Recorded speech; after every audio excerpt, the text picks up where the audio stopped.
ॐ हरिः ॐ श्री गुरुभ्यो नमः। हरिः ॐ। ॐ शन्नो मित्रं शं वरुणः शन्नो भवत्वर्यमा शन्न इन्द्रो बृहस्पतिः शन्नो विष्णुरुक्रमः। नमो ब्रह्मणे नमस्ते वायो त्वमेव प्रत्यक्षं ब्रह्मासि त्वमेव प्रत्यक्षं ब्रह्म वदिष्यामि ऋतं वदिष्यामि सत्यं वदिष्यामि तन्मामवतु तद्वक्तारमवतु अवतु माम् अवतु वक्तारम्। ॐ शान्ति शान्ति शान्तिः। ॐ सहनाववतु सहनौ भुनक्तु सह वीर्यङ्करवावहै तेजस्विनावधीतमस्तु मा विद्विषावहै। ॐ शान्ति शान्ति शान्तिः। सदाशिवसमारम्भां शङ्कराचार्यमध्यमाम् अस्मदाचार्यपर्यन्तां वन्दे गुरुपरम्परां। श्रुतिस्मृतिपुराणानाम् आलयं करुणालयं नमामि भगवत्पादं शङ्करं लोकशङ्करं। शङ्करं शङ्कराचार्यं केशवं बादरायणं सूत्रभाष्यकृतौ वन्दे भगवन्तौ पुनः पुनः। ईश्वरो गुरुरात्मेति मूर्तिभेदविभागिने व्योमवद्व्याप्तदेहाय दक्षिणामूर्तये नमः। निधये सर्वविद्यानां विषजे भवरोगिणां गुरवे सर्वलोकानां दक्षिणामूर्तये नमः। ॐ नमः प्रणवार्थाय शुद्धज्ञानैकमूर्तये निर्मलाय प्रशान्ताय दक्षिणामूर्तये नमः। मंगलाचरण। ॐ नमः श्रीशङ्करानन्द गुरुपादाम्बुजन्मने। ॐ नमः श्रीशङ्करानन्द गुरुपादाम्बुजन्मने। सविलासमहामोहग्राहग्रासैककर्मणे सविलासमहामोहग्राहग्रासैककर्मणे।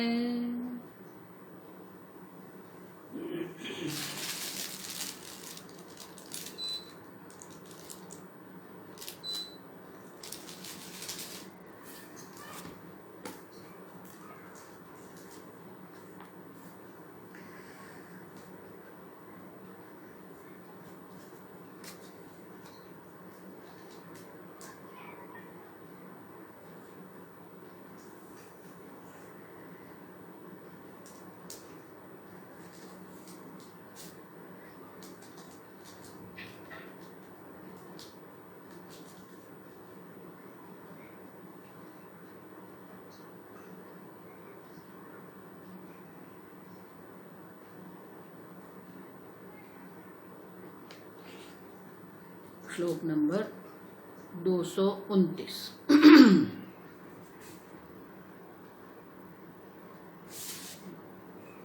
श्लोक नंबर 227। एतत्कक्षोपयोगेन सांख्ययोगौ मतौ यदि देहोन्नमयकक्षत्वात् आत्मत्वेनाभ्युपेयताम्। नेक्स्ट। आत्मभेदो जगत्सत्यम् ईशोऽन्य इति चेत्त्रयम् त्यजते तैस्तदा साङ्ख्ययोगवेदान्तसम्मतिः।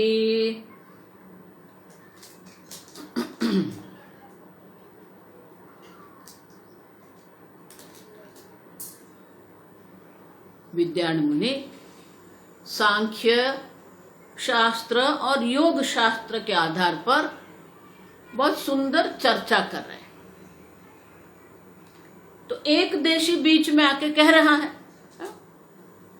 कि सांख्यवादी जो है वो जीव की बात कर रहा है, वो त्वम पद है आपका।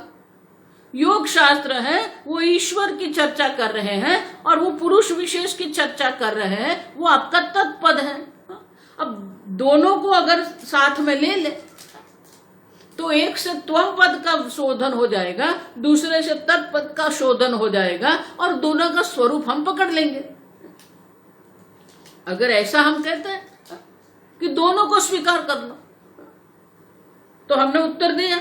अगर ऐसा अगर कहेंगे अन्नमय कक्षत्वा देह आत्मत्वेन अभ्युपेयताम, अब देखो अगर ये दोनों को हम स्वीकार कर लेते हैं तो ये स्थूल देह आत्मा है, वो जो चार्वाक वाले कह रहे हैं उसी को भी हम स्वीकार कर लेते हैं, वही सिद्ध हो जाएगा। अभ्युपेयता मानी वो भी अंगीकार स्वीकार हो जाएगा। अब समझो, एक सांख्य शास्त्र जो है, सांख्य शास्त्र का स्वीकार हम करते हैं, योग शास्त्र का हम स्वीकार करते हैं, तो विद्यान मुनि कहते हैं वो एक देशी कह रहा है कि फिर तो फिर अन्नमय कोश जो है वो देह है, वही आत्मा हो जाएगा। अन्नमय कक्षा, कक्षा मान के उनकी स्तर पर आ जाएगा। अब देखो तो वो तो चार्वाक सिद्धांत हो जाएगा, और चार्वाक सिद्धांत हो जाएगा तो फिर वो चार्वाक सिद्धांत को भी हमें स्वीकार करना पड़ेगा। अब समझो, और इसीलिए आगे कहते हैं, तो बोले कि अगर आप कह रहे हैं कि सांख्य शास्त्र योग शास्त्र वेदांत से विरोधी है, तो बोले ना वो विरोधी वो नहीं, वो सम्मति है, वो दोनों सब एक ही है। देखो इसलिए मैं आगे ही कह के गई हूं, ये भी ठीक है वो भी ठीक है। अगर आप करेंगे ना तो बहुत गड़बड़ हो जाएगी, क्योंकि हर एक सिद्धांत में न कहीं कुछ तो दोष है।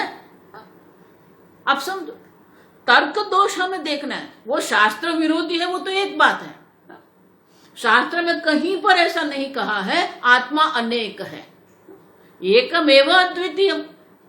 अब समझो, शास्त्र में कहीं पर ऐसा नहीं कहा है कि ईश्वर एक पुरुष विशेष है, नहीं। अब समझो, और इसीलिए वो सांख्य शास्त्र हो या योग शास्त्र हो, या तो फिर आपका चार्वाक है, चार्वाक मत है, लेकिन ये कह रहा है नहीं आप सबको ये भी ठीक है वो भी ठीक है करते चलो।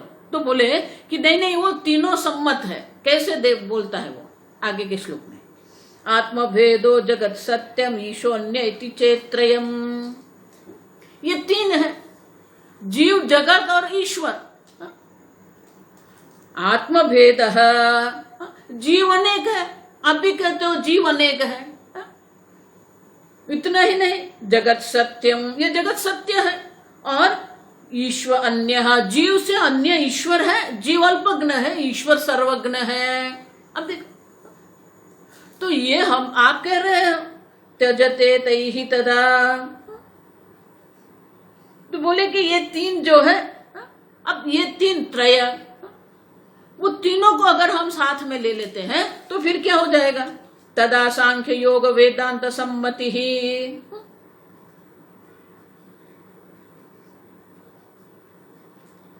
लेकिन वो जो तैहि त्यजेत, तैहि मानी कौन है, सांख्य शास्त्र है, योग शास्त्र जो है, ये अगर उनका त्याग कर दे, आत्मा की अनेकता का वो त्याग कर दे, ईश्वर का पूरी विशेषता का त्याग कर दे वो, तो वो अपने शास्त्र का अपने मत का त्यजे तदा सांख्य योग वेदांत सम्मति, तो फिर ये तीनों एक ही हो जाएंगे। लेकिन बात ये है कि वो त्याग करने को तैयार है अपने सिद्धांत।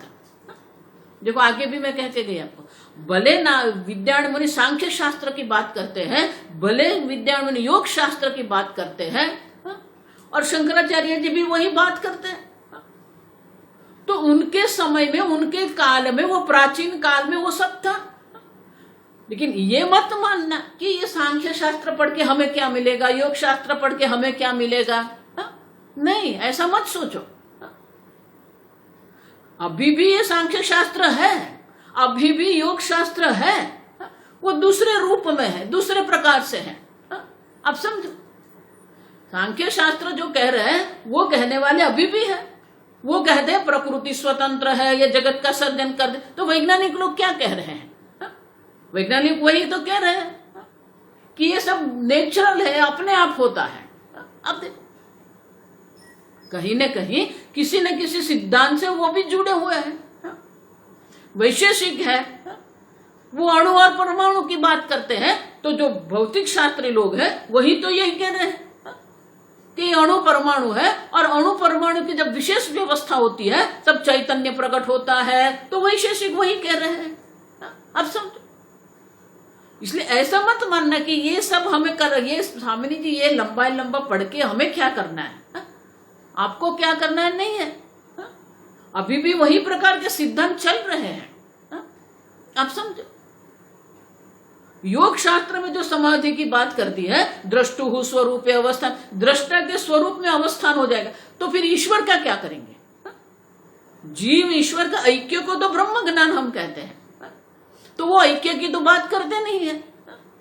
जो दृष्टा जीव है उनके स्वरूप में अवस्थान वो समाधि मानते हैं, उसी को निर्विकल्प समाधि कहते हैं। लेकिन उसी से क्या मोक्ष प्राप्त होगा? नहीं, ब्रह्म ज्ञानादेव तो कैवल्यम। अब समझो,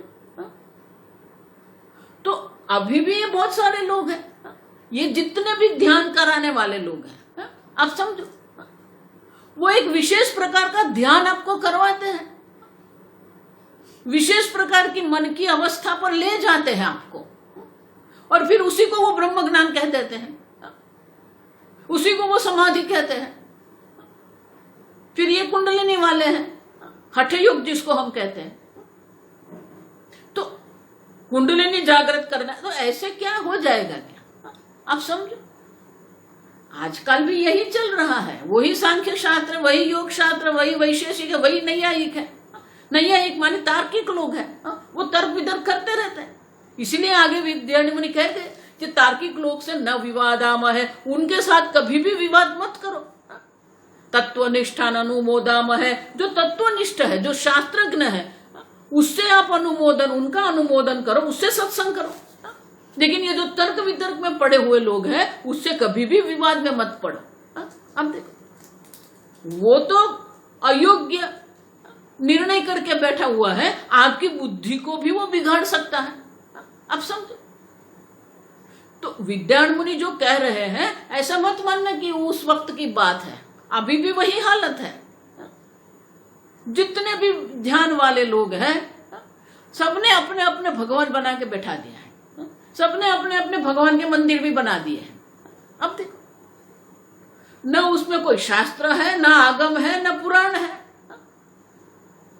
आपको पता भी नहीं है। ऐसे भी लोग हैं जिन्होंने अपने गुरु के गायत्री मंत्र भी बनवा के रख दिया और बोले कि यही हमारी गायत्री है। अब देखो, उनका अपना शास्त्र है, उनका अपना सिद्धांत है। मैं किसी का नाम नहीं लूंगी, आप समझना, लेकिन सब लोग अपनी दुकान चला रहे हैं और लोग भी वही मान के चलते हैं। ये यज्ञ किया, वो यज्ञ किया, ये पाठ किया, वो जप किया। आप देखो, आप समझो, शास्त्र अध्ययन तो कहीं है नहीं। उपनिषद भी कहते स्वाध्याय प्रवचनाभ्याम न प्रमदितव्यम। अब देखो, हर रोज शास्त्र अध्ययन, स्वाध्याय माने हर रोज शास्त्र अध्ययन होना चाहिए। प्रवचन माने कि शास्त्र अध्ययन करवाओ आप। शास्त्र अध्ययन स्वामी जी हमेशा कहते हैं, आप जब शास्त्र अध्ययन करवाते हैं तो वो भी आपके लिए एक स्वाध्याय ही हो गया, क्योंकि आपको तो तैयार करना पड़ेगा। आप समझो, और इसीलिए जहां शास्त्र ही नहीं है, सब अपने अपने मत से चल रहे हैं, अपने अपने आश्रम बना के चल रहे हैं। ये सब वही है, आप समझना। कोई सांख्य है, कोई नैयायिक है, कोई वैशेषिक है, कोई योग है, और जितने भी योग शास्त्र वाले हैं, सबने ये योग को तो स्वास्थ्य केंद्रित बना दिया। ये हो जाएगा। अभी देखो, 1-1.5 साल से ये कोरोना चल रहा है, तो सभी योग वाले का तो कमाई ही कमाई है। क्यों? ऐसा करोगे, वैसा करेंगे, ये प्राणायाम करो, वो प्राणायाम करो, ये योगासन करो। योग को उन लोगों ने स्वस्थता, स्वास्थ्य के साथ जोड़ दिया है, जिसका कोई संबंध ही नहीं है। संपूर्ण योग शास्त्र, जिसको अष्टांग योग कहते हैं, उसमें ये स्वास्थ्य केंद्रित तो कोई बात है ही नहीं कि बीपी ठीक हो गया, ना हार्ट ठीक हो गया, ना घुटन ठीक होगा। क्या बात करें। अब देखो कहां से कहां जोड़ देते हैं, और लोग भी लोग मानते जाते हैं। बहुत सारे ऐसे महात्मा लोग हैं, थोड़ी कितनी कमाई कर दिया, अभी आयुर्वेदिक दवाई शुरू कर। अरे ध्यान और आयुर्वेदिक दवाई से क्या संबंध है? अपने नाम से ही दवाई शुरू कर दी, अपने नाम से ही धूप शुरू कर दिया। क्या कर ले हो? आप समझते हो? इट्स अ बिजनेस, ये धंधा हो गया।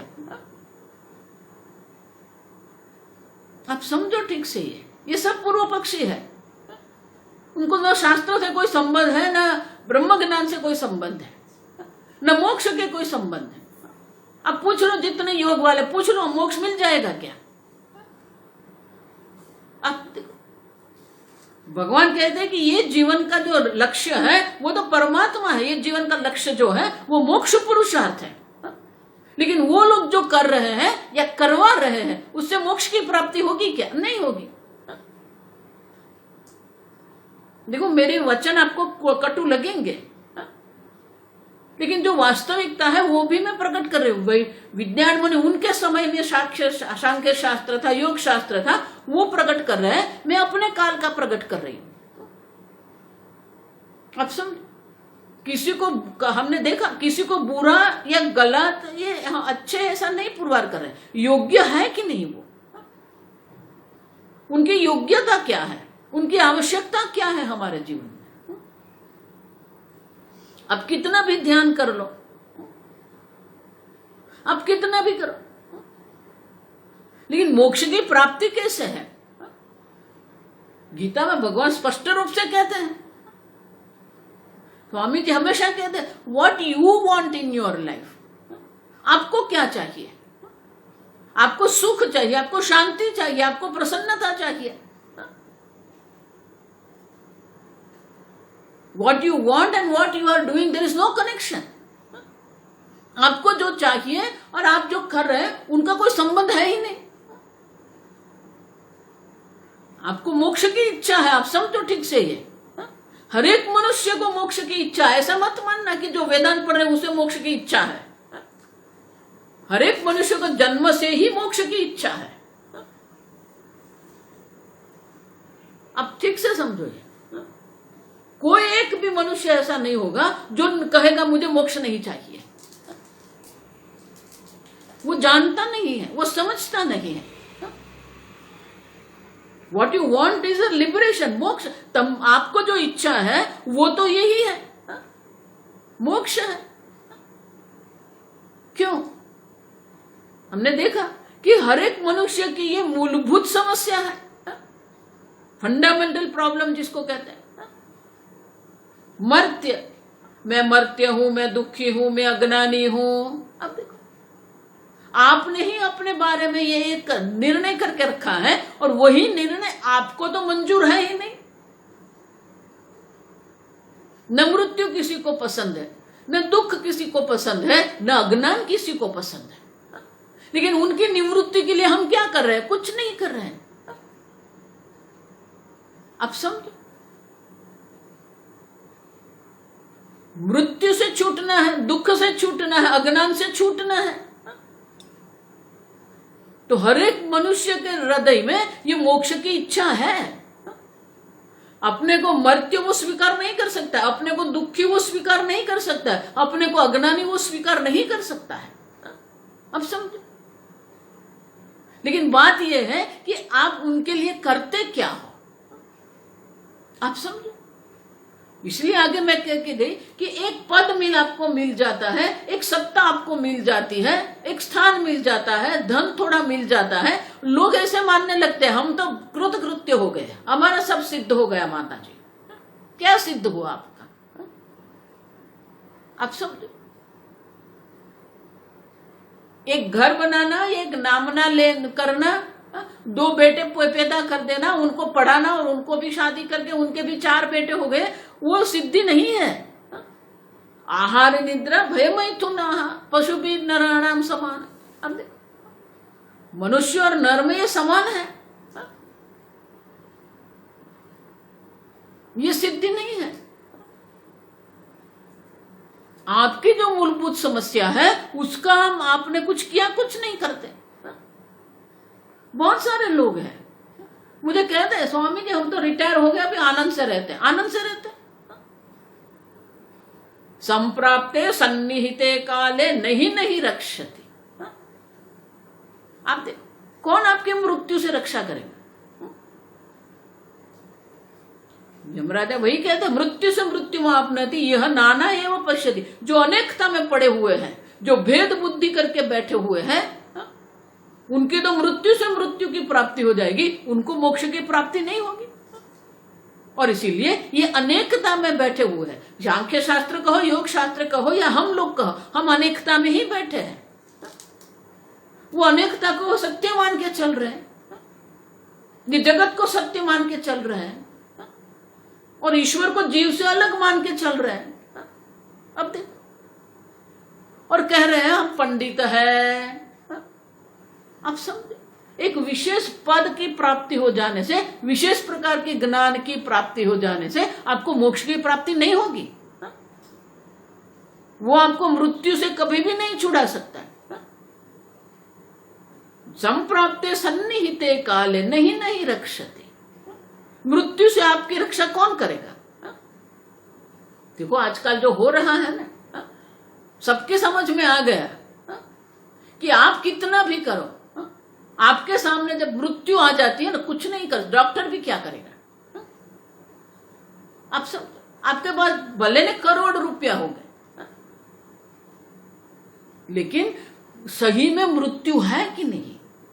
वेदांत ये प्रश्न करता है कि आपका जो निर्णय है वो निर्णय पर ही प्रश्न उठाता है वेदांत। मैं मर्त्य हूं, वेदांत कह रहा है सही में आप मर्त्य है। अब सोचो, क्या कभी भी किसी को अपने मृत्यु का अनुभव होता है क्या? आप समझे, आपके ही अनुभव को आप देखो। मैं अज्ञानी हूं, आप देखो, देह की दृष्टि से, बुद्धि की दृष्टि से आप अज्ञानी हैं, लेकिन आप जो असंग चैतन्य स्वरूप आत्मा है वहां कोई अज्ञान है ही नहीं।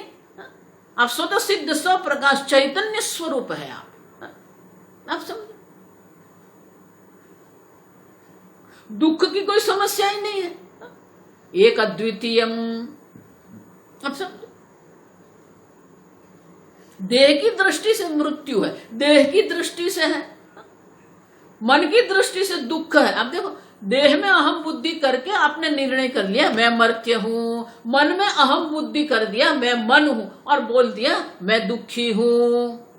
बुद्धि ने अहम बुद्धि कर दिया और बोल रहे हैं मैं अज्ञानी हूं। आप समझो, देह में, मन में, बुद्धि में आप अहम करके बैठे हुए हैं, मैं देह हूं, मैं मन हूं, मैं बुद्धि हूं। और ये तीन जब अहम बुद्धि होती है तो ये तीन आके बैठ ही जाते हैं, मैं मर्त्य हूं, मैं दुखी हूं, मैं अज्ञानी हूं। अब देखो, ये जीव है, ये जगत है, ये जगत सत्य है और मैं ईश्वर से भिन्न हूं। देखो, ये सब हमारे ही निर्णय है। शास्त्र उसी निर्णय पर प्रश्न उठाते हैं। अर्जुन का भी वही प्रश्न था और इसीलिए भगवान ने भी क्या कहा, अर्जुन जो शोक करने योग्य नहीं है उनके लिए तू शोक कर रहा है, मानी शोक का कोई स्थान है ही नहीं। आप समझ, ऐसा नहीं भगवत गीता आपकी शोक की निवृत्ति कर रही है, ऐसा नहीं है कि ये जगत, ये उपनिषद आपके शोक की निवृत्ति करेंगे, नहीं। आप आनंद स्वरूप है, ये शास्त्र कहते हैं। सुखम आत्यंतिकम यत्तत् बुद्धि ग्राह्यम, बुद्धि से आप समझ सकते हो कि आप परम आनंद स्वरूप है। आपको आनंद प्राप्त नहीं करना है, आप अनंत सुख स्वरूप है। अगर अनंत है तो अभी यहां होना ही चाहिए, तभी तो वो अनंत होगा। और इसीलिए ये विद्यार्थी मुनि जो चर्चा कर रहे हैं, और अगर आप समझ रहे हैं कि माता जी ये सब हमारे कुछ काम का नहीं, आपका ही काम का है, क्योंकि आप भी ऐसे सोच में पड़े हुए हो। कहीं न कहीं किसी महात्मा को हम मानते हैं, और वही महात्मा जो सिद्धांत दर्शाते हैं उसी को सत्य मान के हम चल रहे हैं। फिर वो योग शास्त्र भी हो सकता है, वो सांख्य शास्त्र भी हो सकता है, वो वैशेषिक भी हो सकते हैं, वो नैयायिक भी हो सकते हैं। अब समझो ठीक से। और पांचवा जो है वो कर्मठ है, वो कर्म में पड़े हुए हैं। ये याग किया, वो याग किया, इतने माता जी महाशिवरात्रि पर 1,00,000 पार्थिव लिंग की पूजा की, फिर क्या, वही आप समझो, अच्छी बात है, लेकिन वो कर्म है। और कर्म जो है वो आपको कर्म फल देते हैं। कर्म स्वयं अनित्य है तो कर्म फल भी अनित्य ही होगा, वो आपको मोक्ष नहीं दे सकते। और इसीलिए विद्यार्थी मुनि ये चर्चा कर रहे हैं कि अगर आप कह रहे हैं कि ये जो जीव की जो अनेकता, आत्मभेद जगत सत्यम ईशान्य इति चेत त्रयम त्यजेत, ये तीन उनके सिद्धांत है। आत्मा अनेक है, जीव से ईश्वर अन्य है, और जगत सत्य है। अगर ये तीनों छोड़ दे तो क्या होगा? बोले ये लोग, वो कोई छोड़ता नहीं है। जो कर्म में पड़े हुए हैं वो इतने कर्म में पड़े हुए हैं, कोई छोड़ने को तैयार नहीं है। जो भोग में पड़े हुए हैं वो भोग का त्याग करने को तैयार नहीं है। जो धन संपत्ति नामना के पीछे पड़े हुए हैं उसी में पड़े रहते हैं। अब समझ, लेकिन अगर वो त्याग कर दे तो क्या वो तीनों एक हो जाएंगे? सांख्य योग वेदांत सम्मति ही। अब देखो, कोई सम्मति नहीं होगी, आप समझना। ये तो हम एक देशी की बात कर रहे हैं, क्योंकि कोई अपना सिद्धांत छोड़ते नहीं है। जो कर्म में पड़े हुए हैं वो कर्म ही करते रहते हैं। ये याग किया, वो याग किया, ये पूजा किया, ये यात्रा की। अब देखो, हमें कर्म में इतनी आसक्ति है, हमें भोग में इतनी आसक्ति है, हमें नाम में, पद में, सत्ता में इतनी आसक्ति है। अब समझ, और इसलिए कहते हैं अगर ये छोड़ दे तो फिर वेदांत के समान ही हो जाएगा ना, कोई विरोध रहेगा नहीं। अब समझो, लेकिन अगर छोड़े तो वो छोड़ने को तैयार नहीं है। आप समझना आगे का श्लोक। जीवो असंगत्व मात्रेण, जीवो असंगत्व मात्रेण कृतार्थ इति चेत्तदा, कृतार्थ इति चेत्तदा श्रक्चंदनादि नित्यत्वं, श्रक्चंदनादि नित्यत्व मात्रेणापि कृतार्थता, श्रक्चंदनादि नित्यत्व मात्रेणापि कृतार्थता। अब आगे कहते हैं, आप कहते हो जीव जो है, पुरुष जो है, सांख्य शास्त्र में जो है पुरुष और प्रकृति की बात है। बोले कि ये पुरुष जो है वो असंग है, लेकिन अज्ञान के कारण वो प्रकृति में आसक्ति करके बैठा है और कर्ता भोक्ता बन गया है। और इसलिए कहते हैं जीव संगत्व मात्र न कृतार्था इति चेद। अगर ये पुरुष जो है, जो जीव है, वो अगर समझ ले मैं असंग पुरुष हूं, तो क्या उसको कृतार्था की प्राप्ति हो जाएगी? कृतार्थता मानी कि मोक्ष की प्राप्ति, और कुछ मुझे प्राप्त करने की आवश्यकता नहीं है। अब सब कृतार्थता मानी कि और अभी कोई भोग की आवश्यकता नहीं है, कोई जन्म की आवश्यकता नहीं है, कोई कर्म की आवश्यकता है ही नहीं। तो बोलते हैं कि अगर जीव असंगत्व मात्रेण कृतार्थः इति चेत, अगर ऐसा आप कहते इति चेत माने कि अगर आप कह रहे हैं जीव ने अगर समझ लिया मैं असंग चैतन्य हूं, तो क्या उसको मोक्ष की प्राप्ति हो जाएगी? तो बोले कि तो बहुत सरल हो गया आपकी बात अगर मान ले तो। क्यों? शरक चंदनादि नित्यत्व मात्रेणापि कृतार्थता। देखो ये एक शरक चंदनादि, एक फ्रेस है, एक उक्ति है, संपूर्ण संसार को दर्शाने के लिए एक उक्ति है। ये फ्रेज कहते हैं अंग्रेजी में। श्रक चंदनादि, श्रक माने माला, पुष्पमाला, चंदन। तो पुष्पमाला है, चंदन है, माने कि स्त्री है, भोग है, पुत्र है, घर है, सत संपत्ति आदि, माने ये सब आ जाएगा। संपूर्ण संसार जिसमें हम आसक्ति करके बैठे हैं।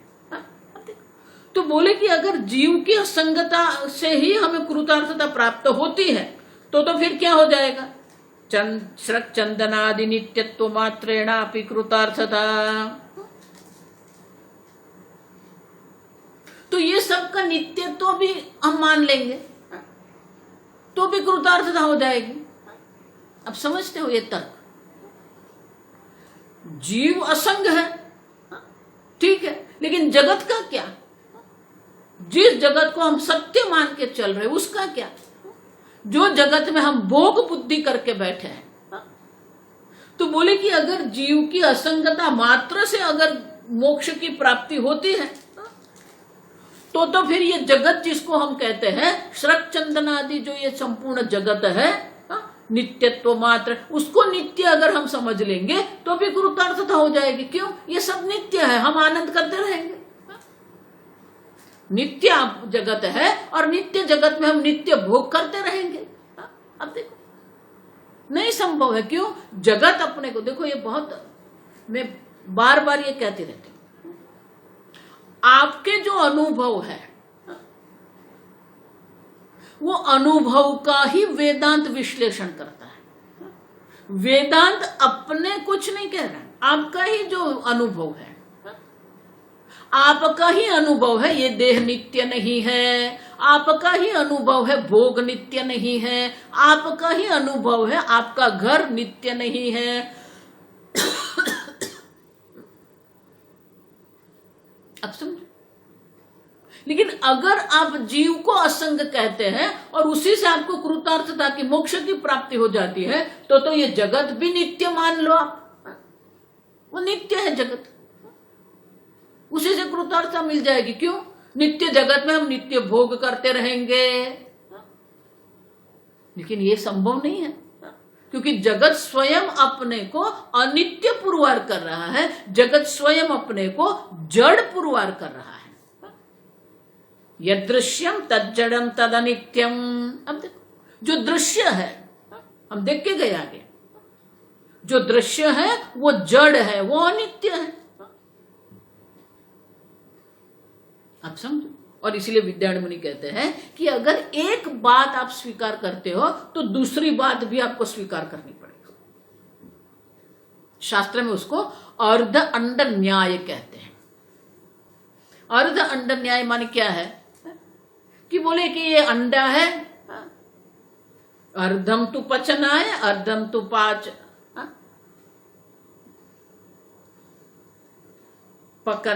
पाचना माने कि आधा अंडा हम रखेंगे, वो आधा अंडा जो है वो खाने के लिए रखेंगे, आधा अंडा जो है वो मुर्गी के लिए रखेंगे।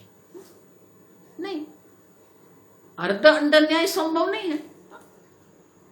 या तो पूरा अंडा आप खा लो या पूरा अंडा रख लो जिससे मुर्गी उत्पन्न हो।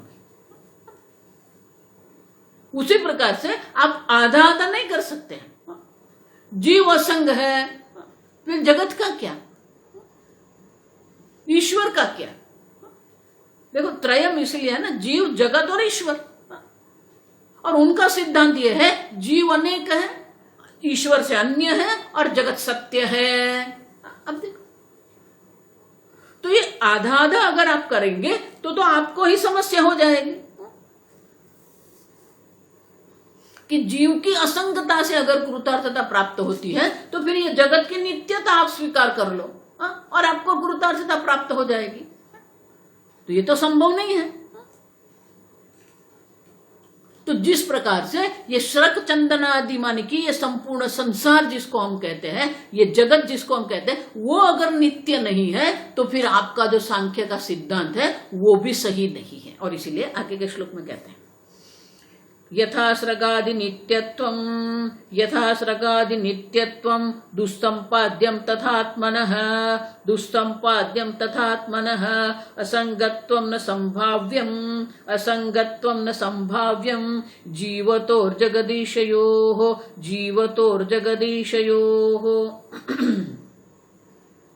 अब देख, यथा स्रगादि नित्यत्वं दुस्संपाद्यम, क्यों? ये हमारा अनुभव है। दुस्संपाद्य माने कि वो संभव नहीं है। स्रगादि का ये जगत जिसको हम भोग कहते हैं, ये भोग की नित्यता जो है वो हम सिद्ध नहीं कर सकते, दुस्संपाद्य, क्योंकि हमारा अनुभव है कि अनित्य है। अब जब जो अनुभव है कि अनित्य है, उसको हम नित्य कैसे संभव करेंगे? अगर वो नित्यत्व संभव नहीं है, तथा आत्मनः असंगत्वं न संभाव्यम, उसी प्रकार से आत्मा की असंगता भी आपके सिद्धांत के अनुरूप संभव नहीं है। अब देखो, क्योंकि अगर ये जगत नित्य है, देह सत्य है,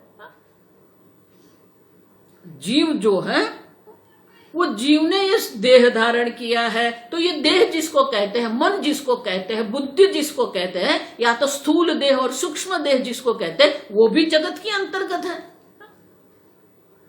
आप समझो?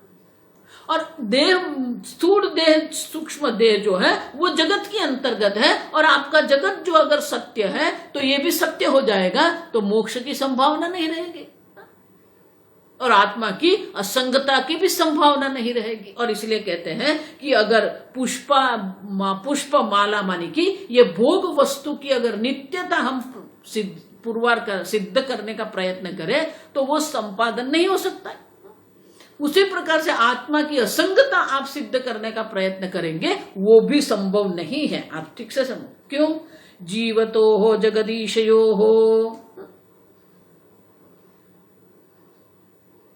जीवतः जगतः जगत ईशयो हो, जगत और ईश्वर वो दोनों सत्य है हमारे लिए।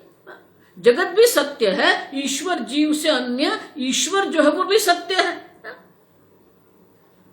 तो जब तक ये सत्य जगत आप मान रहे हैं, जब तक जीव से अन्य ईश्वर को आप मान रहे हैं, तब तक जीवतः असंगत्वम न संभाव्यम, तो फिर यह जीवतः, ये जीव जो आत्मा है उनके लिए असंगता भी संभव नहीं है। अब जब तक आपने को स्थूल देह मान के चल रहे हो तो कहां से असंगता आएगी? अब समझो, ना हम देह, मैं देह नहीं हूं, ये ज्ञान, तभी असंगता आएगी ना। लेकिन देह को सत्य मान के चल रहे हैं, जगत को सत्य मान के चल रहे हैं, तो फिर असंगता कहां से आएगी? भोग में ही पड़े रहेंगे हम लोग। और इसलिए कहते हैं कि जब तक ये जगत को हम जिससे जगत की नित्यता हम जो है वो दुस्संपाद्य माने कि वो हम सिद्ध नहीं कर सकते, उसी प्रकार से जगत और ईश्वर को सत्य मान के ये आत्मा की असंगता हम सिद्ध नहीं कर सकते हैं। आगे, अवश्यम प्रकृति संगम पुरेवापादयेत् तथा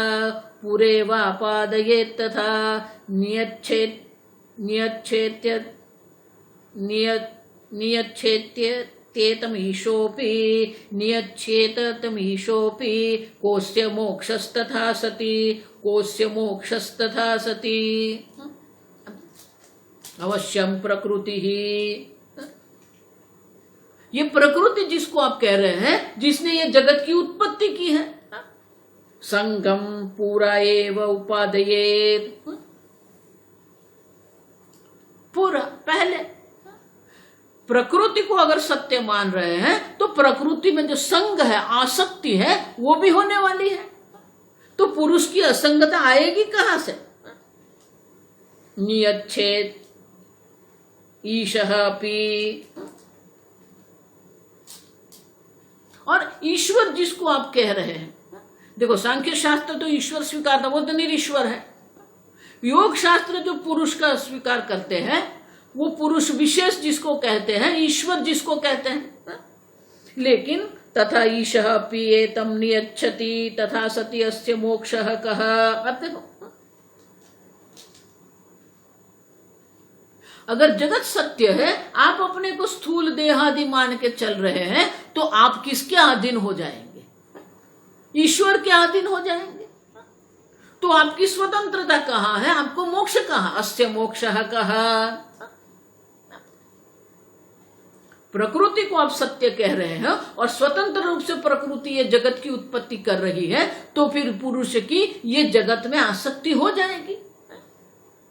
और अगर आसक्ति हो गई तो वो प्रकृति के अधीन, ईश्वर के अधीन अपना जीवन जी रहा है। अस्य कः मोक्षः, तो उसके लिए मोक्ष कहां पर है? अब देखो, और इसलिए विद्यारण्य मुनि कहते हैं कि जीव का जो नियामक ईश्वर है वो तो है ही, और प्रकृति है, वो जगत है, वो भी सत्य है। और सत्य जगत में आसक्ति अवश्य हो जाएगी। तो जगत की दृष्टि से भी पराधीनता है, क्योंकि जगत से हम भीख मांग रहे हैं आनंद की।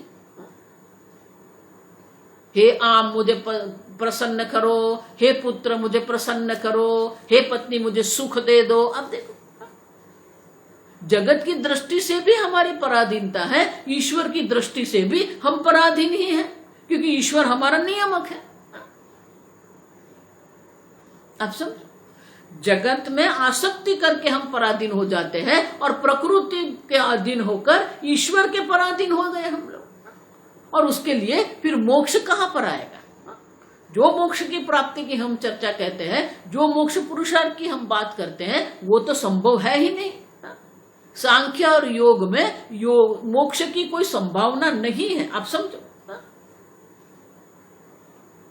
और इसीलिए विद्यारण्य मुनि कहते हैं कि अगर थोड़ा कुछ भी हम स्वीकार करने को प्रयत्न करें, लेकिन वो स्वीकार्य नहीं होता है, क्योंकि उनके सिद्धांत के अनुरूप ये मोक्ष भी संभव नहीं है। आगे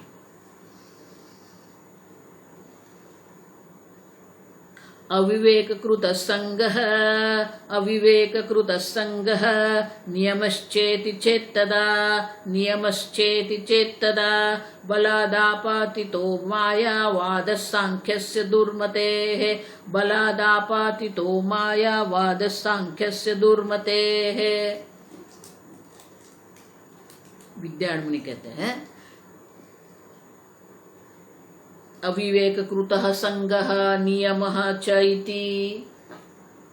बोले नहीं, अब आप समझो, सांख्य वाले ये कह रहे हैं कि जगत में हमारी जो पराधीनता है, जगत में जो हमारी आसक्ति है, और नियमः, और ईश्वर का जो नियमन है, वो अविवेककृत है, अविवेक के कारण है। मानी कि सही में कोई आसक्ति भी नहीं है और सही में कोई नियमन भी नहीं है, वो अविवेक के कारण है। और अविवेक के कारण अगर वो है, अबलादापातीतः मायावादः सांख्यस्य दुर्मतेः। विद्यारण्य मुनि कहते हैं ये सांख्यवादी है, वो दुर्मति है। देखो, मति सबके पास है, भगवान ने सबको बुद्धि दिया है, लेकिन आपकी बुद्धि का उपयोग आप कहां करते हो? अब समझो, देखो आगे हम देख के गए कि हमारी बुद्धि हम तर्क वितर्क में, वाद विवाद में बहुत उपयोग करते हैं। कितनी धन की कमाई हुई, कितना भोग मिला, कितनी सत्ता मिली, उसमें हम बुद्धि का प्रयोग बहुत करते हैं। लेकिन तत्व क्या है, ईश्वर कौन है, आप कौन है, ये जगत कैसे उत्पन्न हुआ, उसमें हम हमारी बुद्धि नहीं लगाते हैं। अब तो जो ये अनित्य वस्तु में अपनी बुद्धि लगाते हैं, उसे दुर्मति कहते हैं। अब समझो, सांख्यवादी को दुर्मते है सांख्यस्य,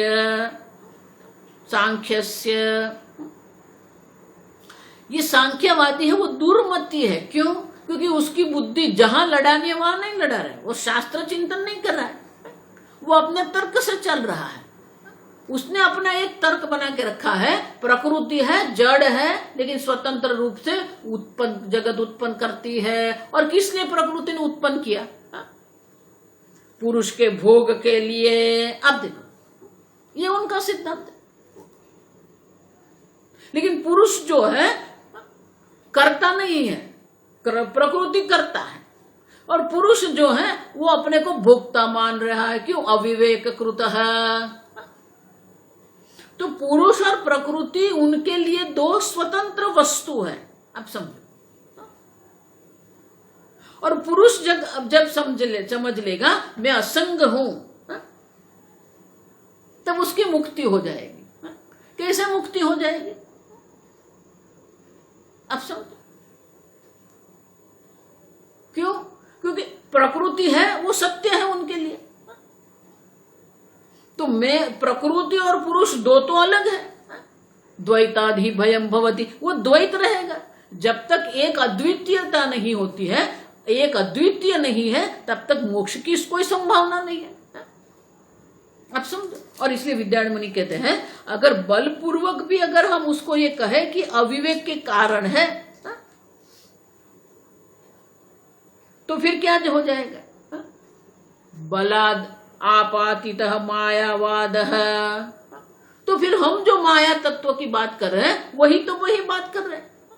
हम भी कहते हैं कि माया जो प्रकृति है, आप समझे, अविवेक कृत है अगर आप कह रहे हैं तो फिर वो हमारी बात हो जाएगी। तो फिर आपका सांख्य शास्त्र नहीं रहेगा। अब देखो, क्योंकि अविवेक के कारण ही तो हम ये कर रहे हैं। अविवेक माने क्या है? विवेक माने कि विचि पृथक्करण है। दो विरोधी वस्तु जो है वो एक हो गई है, अभी दोनों को अलग करना है। अविवेक माने कि जो संभव नहीं है वो संभव हो गया है। ये जड़ देह जो है वो जड़ है, लेकिन देह को चेतन मान लिया, मैं मान लिया, ये अविवेक है। मन जो है वो अनित्य है, परिवर्तनशील है, विकारी है, उसी को मैं मान लिया, वो अविवेक है। बुद्धि जिसमें ज्ञान और अज्ञान है वो भी दृश्य है, उसी को अहम मान लिया, वो अविवेक है। तो अगर आप कहते हैं कि अविवेक कृत संग है, अविवेक के कारण ईश्वर नियामक है, बलादापातितः मायावाद, तो हम जो माया प्रकृति की बात कर रहे हैं वही आप कर रहे हैं। फिर आपका सिद्धांत नहीं रहेगा, वो वेदांत हो जाएगा। बलपूर्वक आपको ये स्वीकार करना पड़ेगा कि जो वेदांत कह रहे हैं वही सत्य है। अब समझे, जो मायावाद माने कि हम जो माया की चर्चा करके गए आगे, ईश्वर के अधीन रहकर ही माया ये सब कर रही है। माया स्वतंत्र रूप से कुछ नहीं कर सकती, ईश्वर माया भी है। मायाध्यक्षेण प्रकृति सूयते सचराचरम, गीता में भगवान कहते हैं प्रकृति जो माया है वो ईश्वर के अधीन, ईश्वर की अध्यक्षता में ये सर्जन कर रही है, स्वतंत्र रूप से नहीं। और इसलिए विद्यारण्य मुनि कहते हैं कि अगर आप अविवेक कृत कहेंगे तो फिर वो तो माया के अधीन हो जाएगा और मायावाद हो जाएगा, फिर आपका सांख्य शास्त्र नहीं रहेगा। आगे, बंध मोक्ष व्यवस्थार्थम आत्मनानात्वमिष्यताम इति चेन्नयतो माया व्यवस्थापयितुं क्षमा।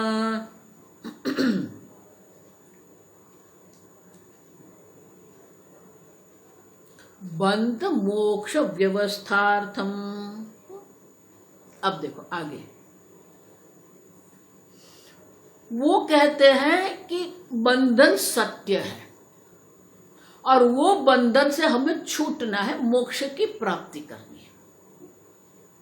देखो, इसलिए मैं कह रही हूं, वेदांत ये नहीं कह रहा है कि बंधन है। जो अविवेक से उत्पन्न होता है वो होता ही नहीं है। अब समझो, हम ऐसा नहीं कह रहे हैं कि आप बंधन में पड़े हुए हैं और आपकी हम मुक्ति करवाएंगे। अगर कोई महात्मा ऐसा आपको कह रहे हैं कि आप बंधन में हैं और मैं आपको बंधन से मुक्त करूंगा, तो वो वेदांती नहीं है। आप ठीक से समझो। क्यों? नित्य शुद्ध बुद्ध मुक्त स्वभाव आत्मा। आत्मा नित्य शुद्ध है, कभी अशुद्धि है ही नहीं। नित्य बुद्ध, नित्य ज्ञान स्वरूप है आत्मा। नित्य मुक्त आत्मा, आप नित्य मुक्त आत्मा है। कोई जन्म नहीं है, कोई मृत्यु है ही नहीं, आप समझो। आप जब मान रहे हैं कि आपका जन्म हुआ है, तभी भी आपका जन्म नहीं हुआ है। आप अपने को अज्ञानी मान रहे हैं, आप ज्ञान स्वरूप है। अज्ञान के कारण आप समझ नहीं रहे हैं। और इसीलिए अगर आप कह रहे हैं बंधन मोक्ष व्यवस्थार्थम आत्मा नानात्वमिष्यताम, बोलो कि ये बंधन और मोक्ष की व्यवस्था के लिए आत्मा की अनेकता हम स्वीकार करते हैं। इष्यता माने हम स्वीकारते हैं। देखो ये तर्क ये बहुत बढ़िया है, आजकल भी ये चल रहा है, आप समझो ठीक से। उनका तर्क ये है कि अगर आत्मा एक ही है तो एक व्यक्ति का मोक्ष हो जाएगा तो सबका मोक्ष हो जाएगा, क्योंकि आत्मा तो एक ही है। तो अगर हर एक व्यक्ति को अपने मोक्ष की प्राप्ति करनी है, मुक्त होना है, तो फिर आत्मा अनेक हो जाएंगे। आत्मा नानात्वमिष्यताम। और इसलिए वो कह रहा है मोक्ष और बंधन की व्यवस्था के लिए आत्मा की नानात्व मानी अनेक आत्मा आपको स्वीकार करना, नहीं तो फिर एक आत्मा है। देखो एक बड़ा सिद्धांत चल रहा है आजकल, वो महात्मा तो नहीं रहे, आप समझो ठीक से। वो कहते थे कि एक ही consciousness is one consciousness, super consciousness, और एक की अगर मुक्ति हो गई तो सबकी मुक्ति हो जाएगी। आप ठीक से सुनना। अब वो तो रहे नहीं और हमारी मुक्ति हुई नहीं है, मानी उनकी भी मुक्ति नहीं हुई, मानी कि वो ज्ञानी नहीं थे, समझते हो? वो तो रहे नहीं है और उनकी मुक्ति भी नहीं हुई, क्योंकि हमारी मुक्ति नहीं हुई। अगर उनके सिद्धांत के अनुरूप उनकी मुक्ति हो जाएगी तो हमारी भी मुक्ति हो जाएगी। और इसलिए अगर वो सांख्यवादी ऐसा कह रहा है कि हाँ आपके अद्वैत मत के अनुसार ये व्यवस्था आवश्यक है, आत्मनानात्वम इष्यताम, आत्मा की अनेकता तो आपको भी स्वीकार करनी पड़ेगी, तभी तो ये बंधन और मोक्ष की व्यवस्था ठीक हो जाएगी। सबको अपने अपना मोक्ष की प्राप्ति करनी है तो आत्मा अनेक हो गए। नीति चेन्ना, विद्यारण्य मुनि कहते ऐसा नहीं है। अब समझो, ये तो माया व्यवस्थापितुम क्षमा, ये बंधन और मोक्ष की जो आप व्यवस्था कह रहे हैं ना, ये माया सब कर सकती है। यतः क्यों नहीं? क्योंकि यतः माने क्योंकि माया क्षमा मानी सामर्थ्य माया में है। माया सक्षम है, हम कहते हैं, हिंदी में भी कहते हैं माया ये सब करने के लिए सक्षम है। बंधन भी दर्शा रही है और मोक्ष भी दर्शा रही है।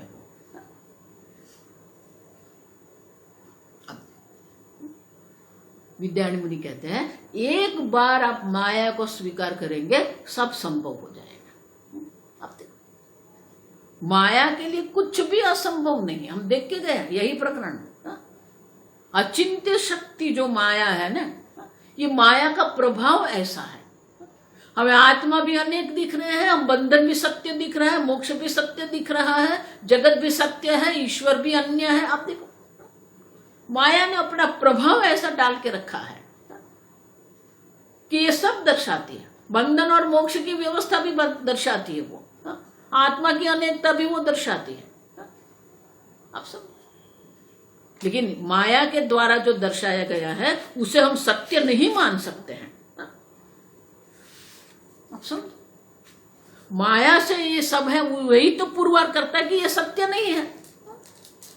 बंधन भी सत्य नहीं है, मोक्ष भी सत्य नहीं। आप समझो, आप सत्य हो, सत्य है वो तो आप है जो एक ही है। सदैव सौम्य इदमग्रासिदेकमेव द्वितीयम, वो सद जो है वो एक अद्वितीय है। सदैव सत्यम स आत्मा तत्त्वमसि श्वेत खे, तो वो जो सद ब्रह्म है वही आप आत्मा है।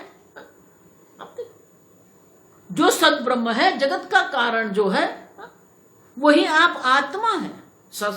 तत्सत्यम स आत्मा, सत्य आप है। बाकी जब सब जो है वो सब असत है। माया से, अव्यक्त माया से आरंभ करके ये संपूर्ण ब्रह्मांड जिसको हम कहते हैं वो सब असत्य है। और इसीलिए विद्यारण्य मुनि कहते हैं कि आप अगर कह रहे हैं कि बंधन और मोक्ष की व्यवस्था की दृष्टि से आत्मा की अनेकता संभव है, तो वो भी नहीं है। आप समझो, क्योंकि माया सब करने को सामर्थ्य है। माया क्षमा, अब माया की अचिंत्य शक्ति ऐसी है कि हमें सब सत्य दिखा रही है। आप समझ, लेकिन ये सत्य नहीं है। माया के अधीन होके हम ये सब देख रहे हैं। दैवी ही ऐसा गुणमयी मम माया दुरत्य, ये भगवान की माया है। भगवान की माया ऐसी है कि बड़े बड़े लोगों को भी वो ऐसे घूम कर देती है, ऐसे चक्कर में डाल देती है वो। आप समझो। और इसीलिए आप जिसको अविवेक कह रहे हैं वो अविवेक नहीं है। अविवेक भी किसके कारण है? अविवेक का जो कारण है वो तो अज्ञान है, अविद्या है। अब जब तक अविद्या देवी बैठी है वो अविवेक भी रहेगा। आप समझो, जब तक वो रस्सी का ज्ञान नहीं है तब तक वो सर्प भी रहेगा। और सर्प की निवृत्ति हमें नहीं करनी है, रस्सी का अज्ञान जो है उनकी निवृत्ति करनी है। जिस काल में, जिस क्षण आपको रस्सी का ज्ञान हो जाएगा उसी क्षण सर्प भी निवृत्त हो जाएगा। आप समझो ठीक से। और जिस क्षण आपको अपने और ईश्वर के ऐक्य का ज्ञान हो जाएगा, ये माया रचित संपूर्ण जगत जो है वो रहेगा ही नहीं। ब्रह्म तत्व है न जगत, हम देख के गए। ब्रह्म तत्व की दृष्टि से अगर देखते हैं तो ये जगत है ही नहीं। लेकिन अविद्या के कारण, माया के कारण ये सब हमें दिख रहा है। और इसलिए विद्यारण्य मुनि कहते हैं जब तक अविवेक है और अविवेक का कारण अविद्या है तब तक ये माया देवी सब हमें संभव करके दिखाती है। आगे हम कल देखेंगे।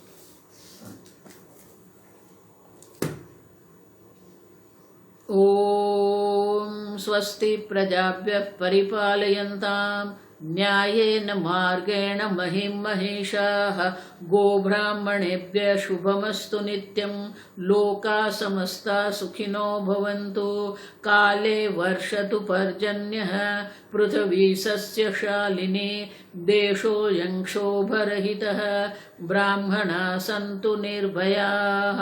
ओम सर्वेषां स्वस्तिर्भवतु सर्वेषां शान्तिर्भवतु सर्वेषां पूर्णं भवतु सर्वेषां मङ्गलं भवतु सर्वे भवन्तु सुखिनः सर्वे सन्तु निरामयाः सर्वे भद्राणि पश्यन्तु मा कश्चित् दुःखभाग् भवेत् असतो मा सद्गमय तमसो मा ज्योतिर्गमय मृत्योर्मा अमृतंगमय। ओम पूर्णमदः पूर्णमिदं पूर्णात् पूर्णमुदच्यते पूर्णस्य पूर्णमादाय पूर्णमेवावशिष्यते। ओम शांति शांति शांति। हरि ओम। श्री गुरुभ्यो नमः। हरि ओम।